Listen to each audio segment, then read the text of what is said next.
एक छोटा सा गांव था, नाम था सुकूनपुर। वहां एक पेड़ था, गुलाबी पत्तों से भरा हुआ, जो सिर्फ छांव नहीं, सुकून भी देता था। जो भी उस पेड़ के नीचे आकर आराम करता था, हर किसी ने बोला, ये पेड़ में कुछ चमत्कारी है। जब भी इधर रुकता हूं तो एक सुकून मिलता है।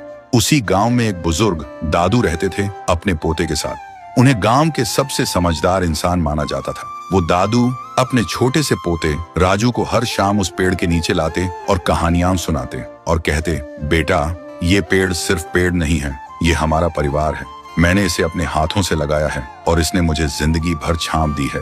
राजू मुस्कुरा के पूछता, दादू, क्या पेड़ भी परिवार होते हैं? दादू थोड़ा सा हंसते हुए बोलते, जिसने तुझे बिना कुछ मांगे छांव दी, थकान में सहारा दिया, वो क्या किसी अपने से कम है? तभी पेड़ से पत्तियां गिरने लगती हैं, जैसे वो खुद सुन रहा हो, जैसे उसकी सांसें भी कहानियों में चल रही हो।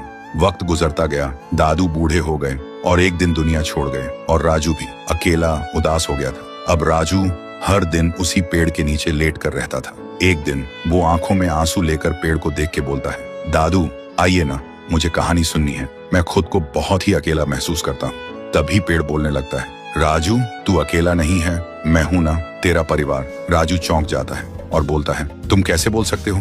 तुम तो पेड़ हो। पेड़ ने धीरे से कहा, तेरे दादू ने मुझे इतना प्यार दिया था, हमेशा मुझे परिवार समझा, और आज तुझे यूं टूटा हुआ देख के मेरी रूह कांप गई। मैं कैसे देख सकता हूँ अपने परिवार को ऐसे तन्हा? उसी दिन से राजू फिर से मुस्कुराने लगा था, क्योंकि अब वो अकेला नहीं था। उसके साथ उसका पेड़, उसका परिवार था। वक्त गुजरता गया, राजू बड़ा हुआ और एक दिन शहर चला गया। गांव की जमीन बिक गई और एक दिन उसी पेड़ को भी काटने का वक्त आ गया। जब पेड़ गिरा, ऐसा लगा जैसे कोई दिल टूट गया हो, जैसे कहानी अधूरी रह गई हो। सालों बाद राजू वापस आया और जहां कभी पेड़ था, वहां सिर्फ मिट्टी थी। देखते ही उसके आंसू बहने लगे। उसने धीरे से कहा, दादू, आपने कहा था ये पेड़ मेरा परिवार है, लेकिन मैंने ही इसे छोड़ दिया था। आज मुझे दुनिया की सबसे बड़ी धूप में छांव चाहिए, पर मेरे पास कोई नहीं है।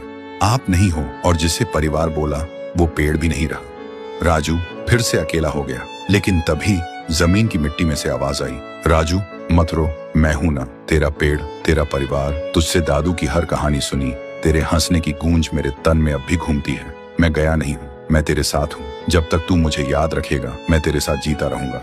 राजू चौंक गया, आंखों में आंसू पर एक हल्की सी मुस्कान। उसने वहीं एक छोटा सा पौधा लगाया और एक स्लेट पे लिखा, जिसने बिना कुछ कहे तुझे सब कुछ दिया, उसे कभी मत तोड़ना, चाहे वो पेड़ हो या रिश्ता।